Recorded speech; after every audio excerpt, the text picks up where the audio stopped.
Hello, everybody. I struggle with saying it's good to be here. I struggle with that. My mind is reeling in this moment. I often talk in my courses about how anti-Black racism gets in our bodies and kills us slowly and quickly. This moment amplifies that and brings it front and center. At first, I was not going to come here and speak because of the self-hate I have been trying to climb out of my whole life. Then I received an email from a white woman colleague expressing her guilt and efforts she was taking to substantively make a difference, while her department has almost 20 all-white faculty. I told her I don't understand anything unless you give your next faculty hire to Black Studies. The anger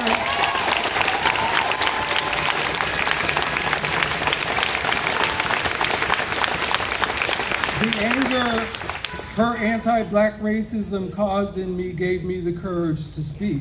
So this comes out of my deep anger and frustration. Is it coherent? I don't know. Jason's death was anti-Black violence. He was murdered, not killed by the police. It did not stop there. The violence continued with the impunity with which it was treated.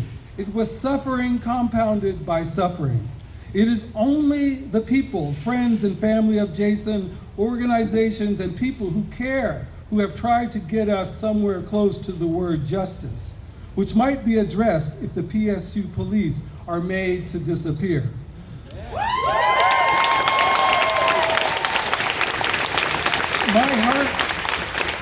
My heart goes out to the friends and family of Jason. I can only imagine what they feel. My reason for being here is to support the efforts to disarm PSU, but anti-Black violence does not stop with Jason's murder and the impunity the murderer, the PSU Police, Board of Trustees, the president of PSU and PSU Alumni benefited from. That's fine. Anti-Black violence is Portland State University putting Black people on the front page of the website almost every day and claiming PSU is the most racially diverse university in Oregon, while 10 Black faculty and administrators left PSU last year. And Black students at PSU have the lowest graduation rate, and not because of their grades, if that matters. The university benefits from our suffering. It can claim it's doing something, including us on its website, while doing nothing at all. This is called shouting empty inclusion.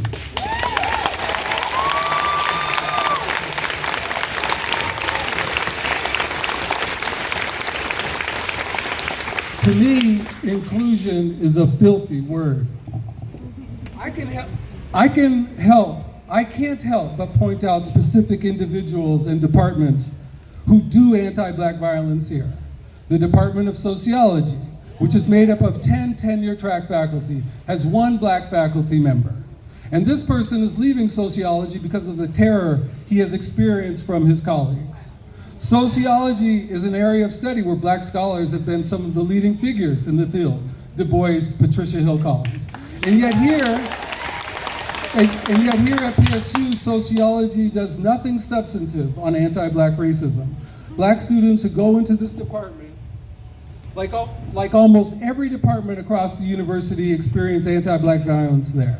Black students are not represented in the curriculum, the faculty, and the knowledge coming out of these departments. Like the police person who killed Jason, none of the faculty are held accountable. They experience impunity for their crime. Sociology is often thought of as a place where one can learn about social justice. However, it has been a hotbed, like other departments on this campus, of not only anti-Black racism, but sexual impropriety also. Ask students about the past professor, Randy Razak. Michelle Tope, who probably makes about $150,000 a year, is the Vice Provost of Student Affairs and Dean of Student Life at PSU, and has been in this position for over 10 years. Under her leadership, Black people have been leaving throughout her tenure from administration positions within the unit she supervises. She has never raised her voice for Black staff and students, and like the faculty in sociology, continues to experience impunity. In addition, she is a good friend of the PSU police here at PSU. Notice she has no opinion on disarming PSU police and thinks of them as an integral partner with the CARE team. This is the unit that is called in when students are deemed ready to hurt themselves or others. Would you call them to help students? Her presence here represents anti-Black violence, and she continues to not only experience impunity, but benefits extremely well financially for her anti-Black violence.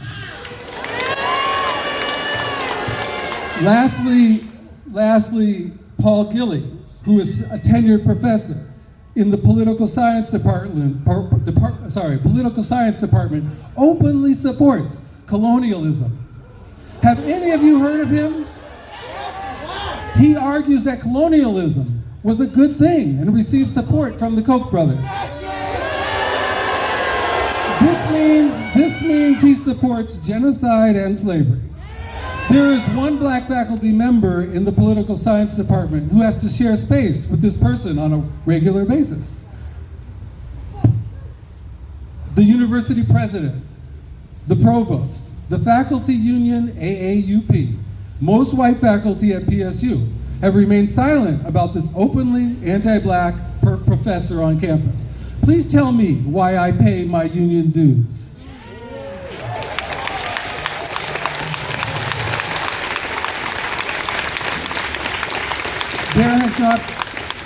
There has been not one public statement by anyone in the PSU administration at this campus that condemns Paul Gilley and what he stands for. This is anti-Black violence. And again, impunity continues. A Black staff member of the Dean of Classes office recently wrote an open letter about how the Dean had not made any statement about the current moment and how this made her feel.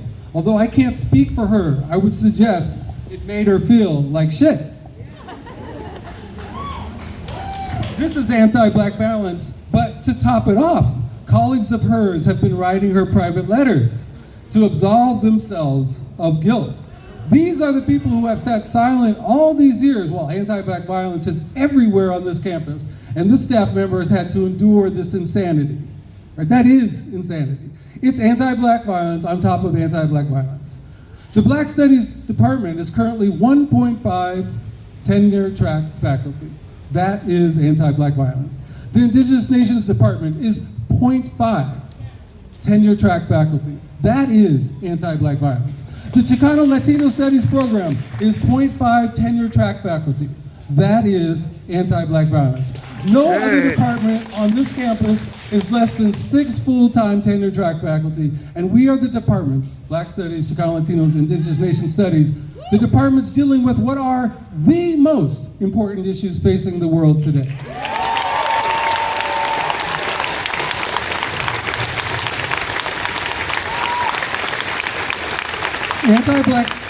Anti-Black violence is bigger than Jason Washington's murder. The surface anti-Black violence, the everyday anti-Black violence is just as lethal. I have always supported the idea we should not have armed police on campus, and that there is no need for a police force of any kind on campus. Defund the police at PSU, but it is only the tip of the iceberg. We need to address the everyday anti-Black violence, which hurts and ultimately kills Black people every day. Move the PS police resources to our departments and services for Black students.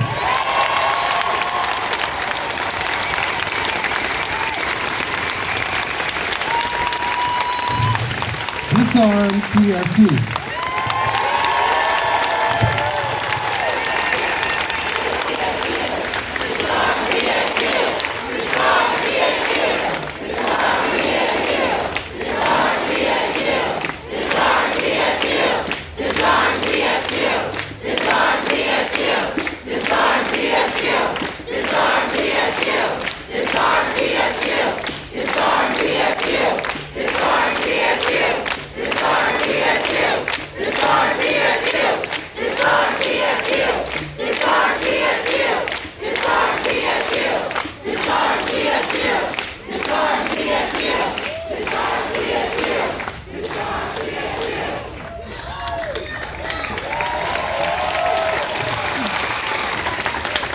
Mr. Johnson. Our next speaker is Kayla Washington, who is the daughter of Mr. Jason Washington.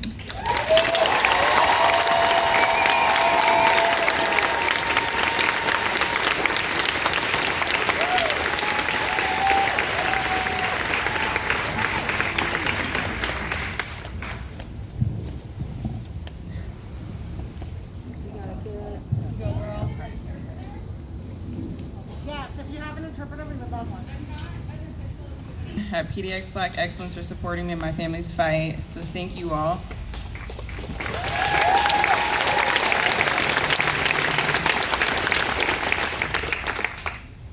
On June 29, 2018,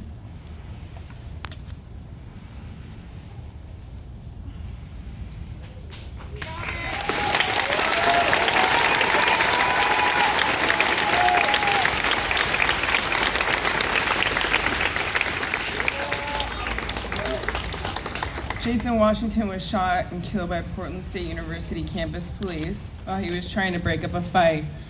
In that moment, it didn't matter that he was the only one trying to de-escalate the situation, or that he was trying to get home to his family. It didn't matter that he took his friend's gun from him only to prevent a dangerous outcome from occurring. That night, when officers failed to properly announce themselves, when they fired within 30 seconds of arriving, when they fired 17 times, we lost an incredible man. He was a Navy veteran, a postal worker, and for over 2 decades, a shop steward for Branch 82, representing his fellow mail carriers. But most importantly, he was my father. The decision these officers made that night to act out of fear rather than follow proper protocol cost my family everything. We lost the most loving, generous, down-to-earth man in our lives. Our family will never be the same. My father was our family and friends rock.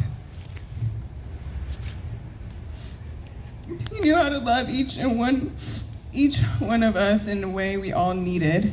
Ask any one of his friends who Jason was to them, and they will all say he was my best friend. That's right. Yeah. That's right.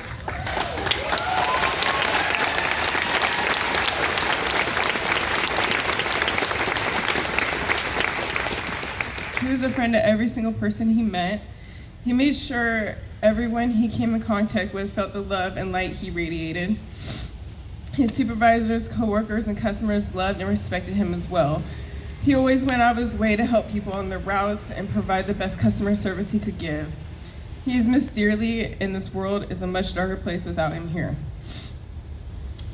To this day, PSU refuses to acknowledge what happened was a direct cause of their officers not following protocol and their fear of a black man. They are trying to prevent incoming students and the community from remembering that they played a major hand in these modern day lynchings. PSU doesn't want you to know my father, a black man, a veteran, a peacemaker, was killed because PSU made a horrific decision to lethally arm their security against the wishes of students, faculty, and staff. In fact, the school added more armed officers after killing Jason Washington. They don't care.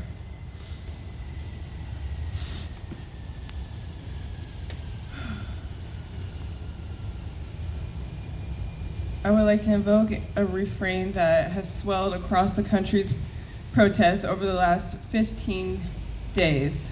Say their names. The plea reminds us that this moment is not just about George Floyd, but about all of those who have lost over the years to a national apparatus of unaccountable police violence. As we take this time to mourn, respect, and pursue justice long deserved for past victims, I appreciate you hearing my father's story, and I thank you for reinvigorating the fight.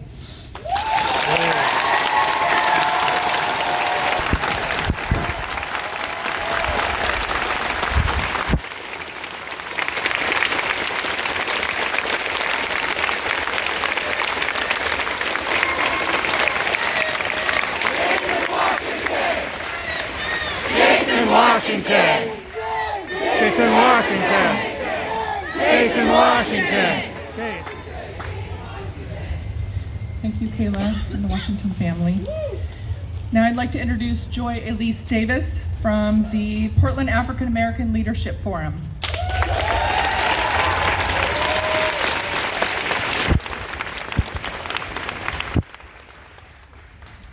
Today, I stand in solidarity with the Disarm PSU, demanding that the Portland State University immediately disarm the Campus Police Safety Office.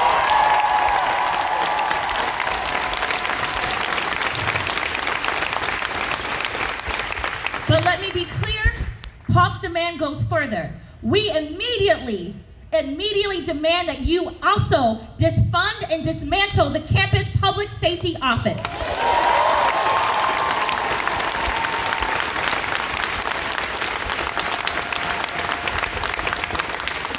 All across this country, Black people live with the everyday reality of being subjected to police occupation.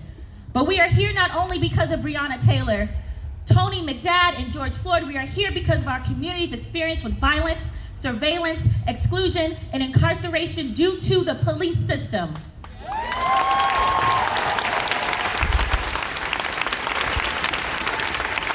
We will never forget Jason Washington, who was shot by PSU officers in 2018. Jason deserved better than the violence from the campus police. His family deserved better. The PSU students deserve better. PSU leadership, we know you can do better. Now you need to listen and defund the police today.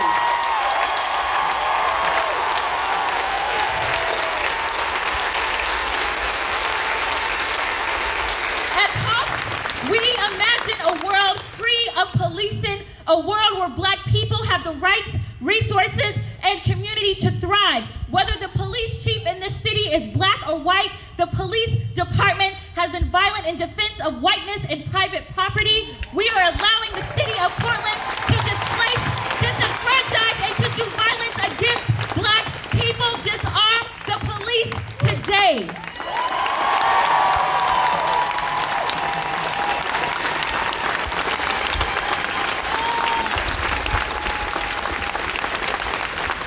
Today, we follow our colleagues and do not shoot Portland, critical resistance, care not cops, pink, Black and pink. We demand the immediate reduction of harm to our communities through policing that compel Portland police to stop doing violence against us. We do not support reforms that simply create friendlier or community policing. There is no policing that does not threaten us. I say again, there is no policing that does not threaten us.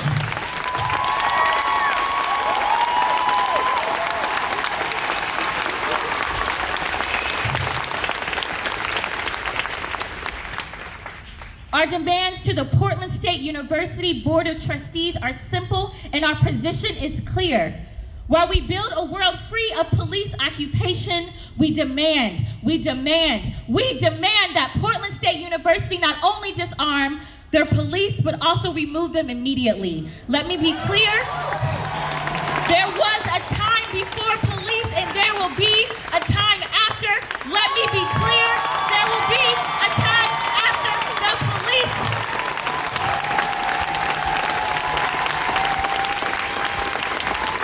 Together, we can imagine a new public safety program for the Portland Police Department to be dismantled. We imagine that the new public safety program is community-led and values all Black lives. The family deserves more. The students deserve more. Jason Washington deserves more. We are tired of asking. We are demanding. We can no longer tolerate this violence. Thank you.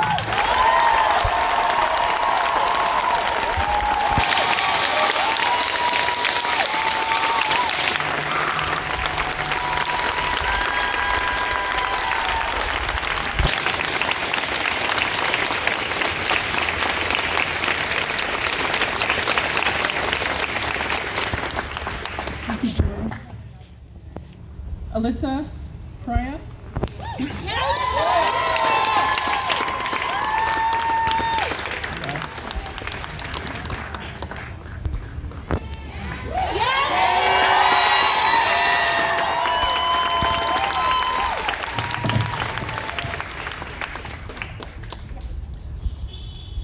Can I give y'all a history lesson? Yeah.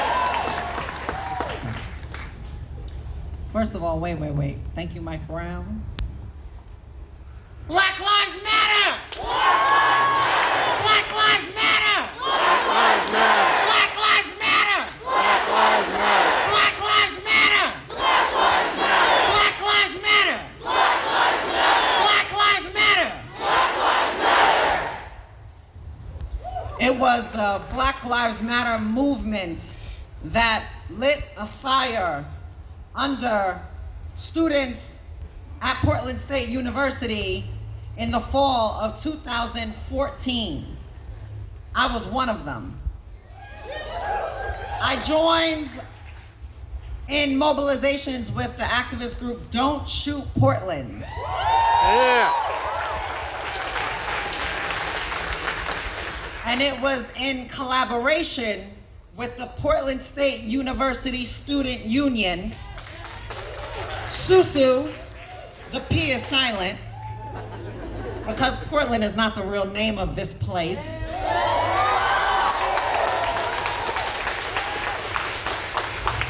We are on colonized land. The people were defeated here by white supremacy. And we have to support the resistance of indigenous people as they fight for sovereignty. In my opinion.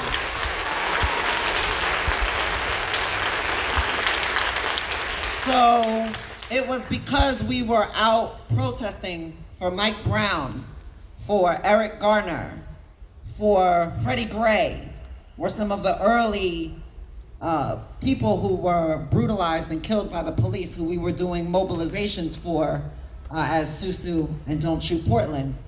And it's from that connection that Disarm PSU started before the campus police were armed here. And it was because of a Marxist reading group that I was advised that this university is going to arm campus security. It is going to happen. And I thought, all right, well then what am I wasting my time for? And it was explained to me by somebody who's been doing this work for 50 years that Jamie Partridge, Save the Postal Service, told me they are gonna do it. But the point isn't just that you want to get your demand met. The point is that you expose this system for the rotten hellscape that it is.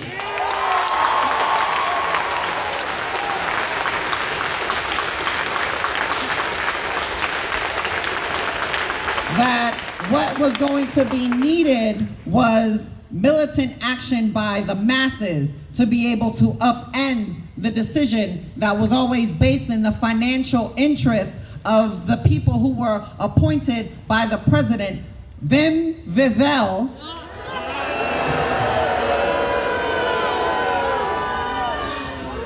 thank you.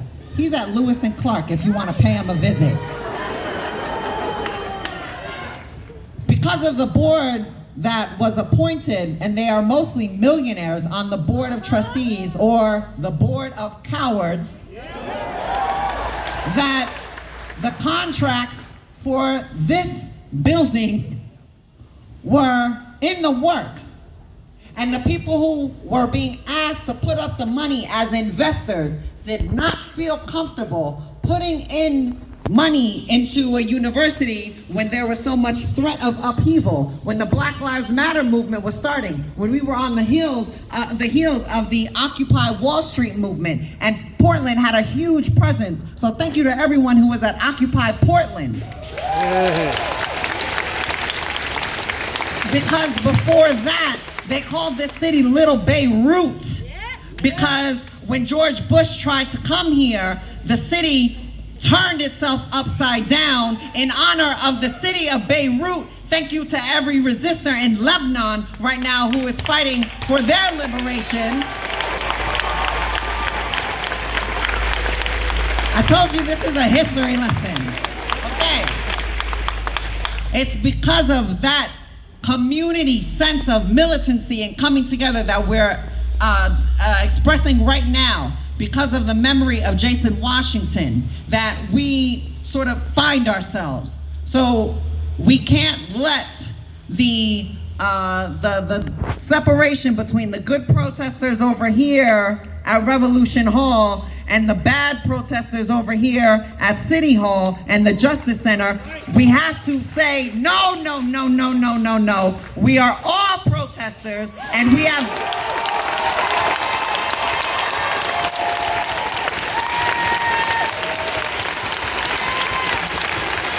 the same goals, but it's the tactics that are different based on who we're trying to mobilize. So thank you to everyone at Revolution Hall who are showing the city, taking different routes through the city every night. I've been with you with my Teresa for Mayor sign.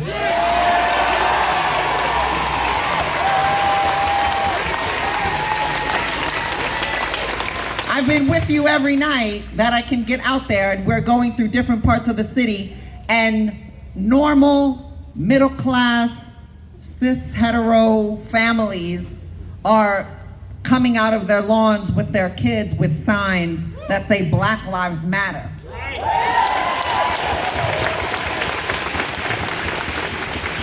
That's very important, because using the term Black Lives Matter will get you on an FBI watch list.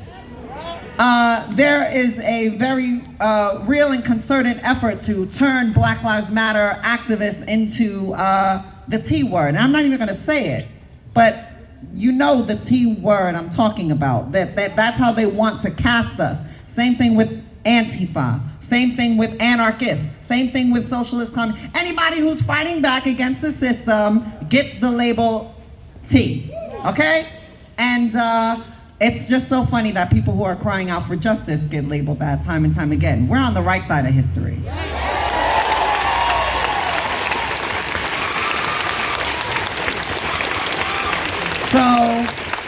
So we took the advice and we kept the movement going, knowing that they were probably going to implement arming campus security anyway.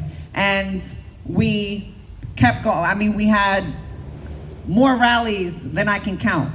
We turned people out to every Board of Trustees meeting between the fall of 2014 and now. We also occupied the space that you're standing in right now for 10 days. You might remember there were tents all up and through here. There were people who were sleeping on the street overnight with signs. We did daily demonstrations. We were giving out free food to our houseless neighbors. Our houseless neighbors, not homeless threat.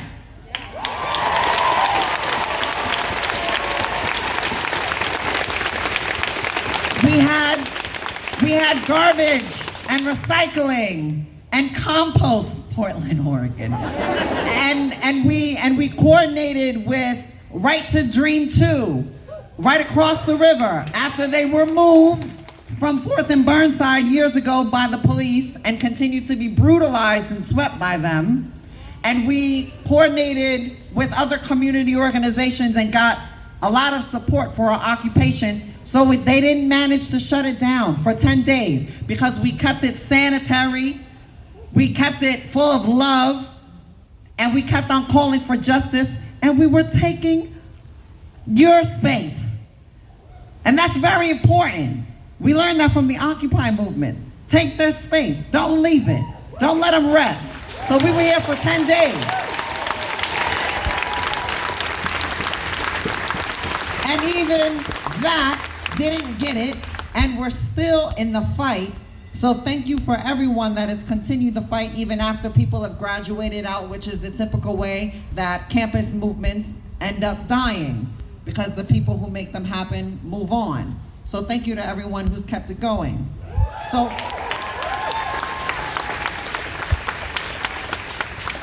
when you tell this story years from now, you let people know that the turning point was when Kayla Washington, who was up here, thank you, Kayla.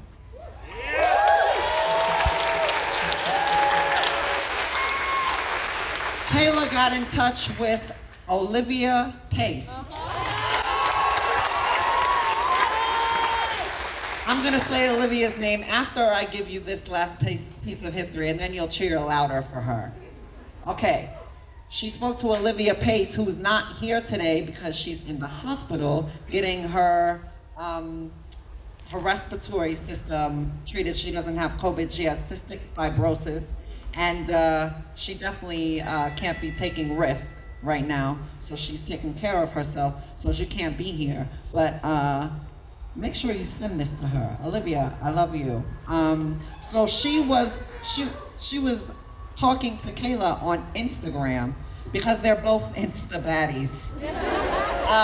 And said, yeah, we can make something happen here because what they did to Jason was what we said was going to happen. And I'm so sorry to say that we were right. We laid down flowers in a dramatic attempt to sway the hearts of the capitalists on the board. And it didn't work. One of our members named Bakari, who's passed away now, may he rest in power, Bakari, said that it could be me. And he was screaming and crying to the board and showing the most profound humanity you've ever seen. And they didn't respond. Shocking? No. So we were right. And we had to switch gears.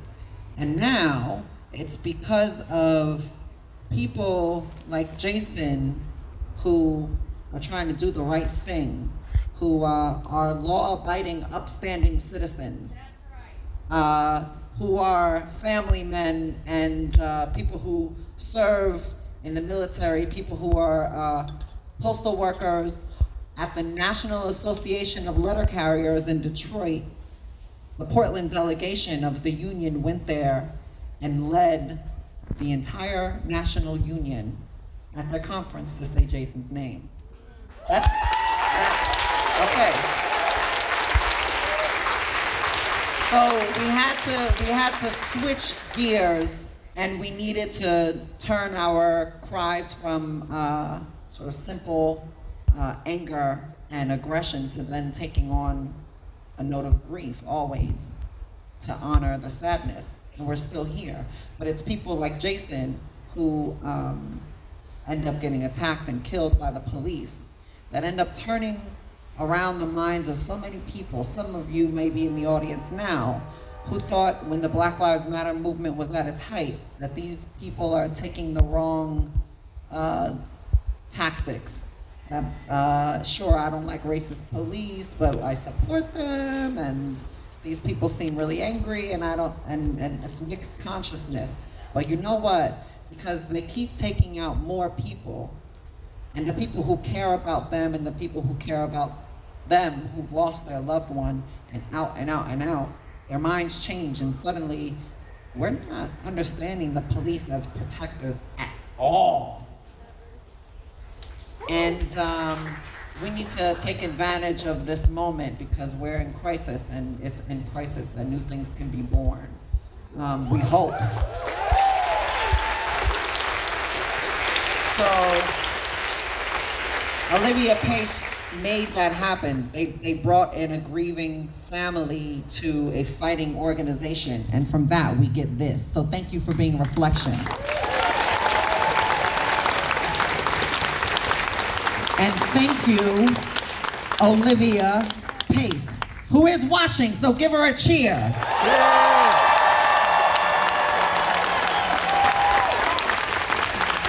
So thank you, Kayla. Thank you for reaching out to Olivia on that fateful day and for forging a new bond of community support. Okay, until victory. Thank you for interpreting.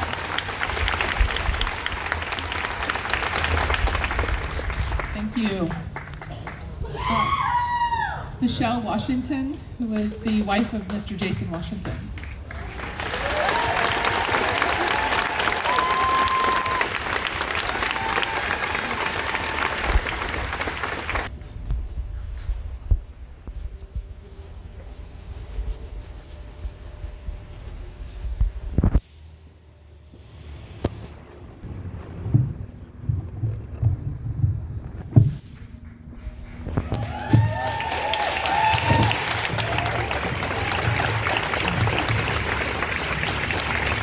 Kayla already spoke, so some of this might be a little bit of a repeat, because it's true. 2 years. It's been 2 years since Jason was tragically and maliciously ripped away from us. 2 years of living in this absolute nightmare. 2 years since I saw his smile, felt his arms around me, heard him say, "I love you." 2 years without justice. Losing a loved one to police violence is nothing you could ever imagine. The pain scars you deeply forever. It's more than just mourning your loved one. You cannot fathom the helplessness and despair when you're thrown to the wolves of the system that's supposed to protect you, but instead protects the murderers. You're scrutinized in the media, on social media. People feel the need to tell you their opinion of your loved one as if or that they've never even met. First thing everyone does is try to justify the murder. They try to make it the victim's fault, like, he shouldn't have gotten involved in the fight. Why do you have a gun? Why was he drinking? I mean, God forbid anyone have fun, you know? Then they try to find anything wrong with that victim, anything that they've ever done in their life. In Jason's case, they can't. He was a model citizen, a beautiful, kind, loving soul. He went out of his way to make everyone feel special. He was a hard worker and provided for his family, and he loved us more than life itself. He had so many friends, and if you ask any of them who Jason was to them, they would say, he was my best friend. June 28, 2018, the day after we just got back from a family vacation. It was a normal day. Jason drove me to my dentist appointment that morning, went and bought me a coffee. We then went to lunch. When we got home, I started helping settle in our daughter who just graduated from college 10 days earlier. Jason decided to walk downtown, go watch the College World Series with a couple of his friends. We text back and forth throughout the day. Our last text was at 12:30 a.m. I asked, "When are you gonna be home?" He answered, "Soon." But that's not what happened. Instead, Jason Washington was shot 9 times by the Portland State Campus Police while he was trying to break up a fight. In that moment, it didn't matter that he was the only one trying to de-escalate the situation and that he was just trying to get back home to us as family. It didn't matter that he took his friend's gun away from him only to prevent a dangerous outcome from occurring. At that moment, those officers only saw a black man with a gun, and instead of de-escalating, they let Jason do the work. And then they fired 17 shots at him when he tried to get back up from falling. They then claimed to fear for their lives and others, and that was it. The officer's version was the only thing that mattered for our justice system to say not guilty, while many important details seemed to be left out. It didn't matter that there were no lights or sirens used, or that the officers didn't announce themselves properly, or that they fired within 30 seconds of arriving, or that they shot 17 times, not only at my husband, but into a crowd of people. It didn't matter that those officers then repeatedly lied and told conflicting details about the night to the grand jury, in which the DA helped deter jurors from asking hard questions and instead confused and manipulated them. From top to bottom, the system tried to silence our family and sweep the murder of Jason under the rug. We will not let that happen. PSU claims that they stand with Black Lives Matter movement. But if they did, they would have fired those officers and disarmed their campus police immediately.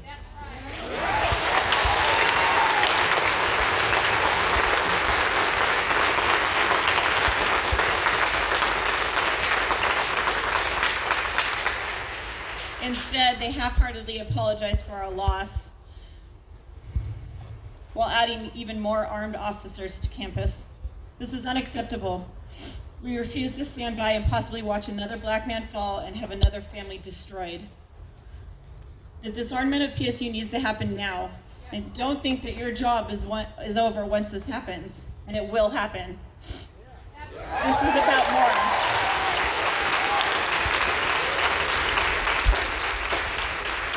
This is more than just PSU. It's bigger than our community or even this country. This movement right now is across the world. And we're here not only for Jason, but for every single person who's ever endured police violence or will ever in the future. We are here for every family that has been torn apart and silenced in this process. And we need to stand together as a community and say enough is enough. We will not let this happen again.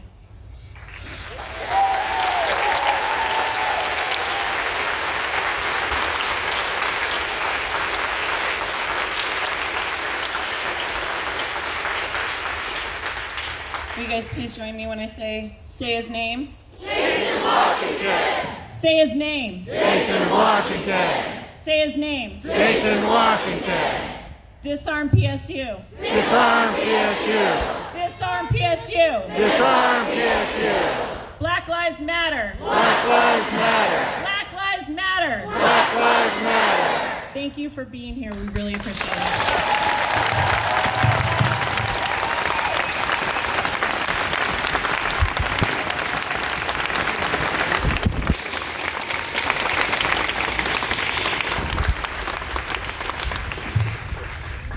We're coming to the close of our time together, and I want to just let everyone know that somewhere between 10:15 when I arrived this morning and 11 o'clock when we started marching, this university locked the doors of the ASRC, the building we started in, the building where my office is located, which I was able to use my key card to access at 10:15 and could not at 10:40. Coincidence?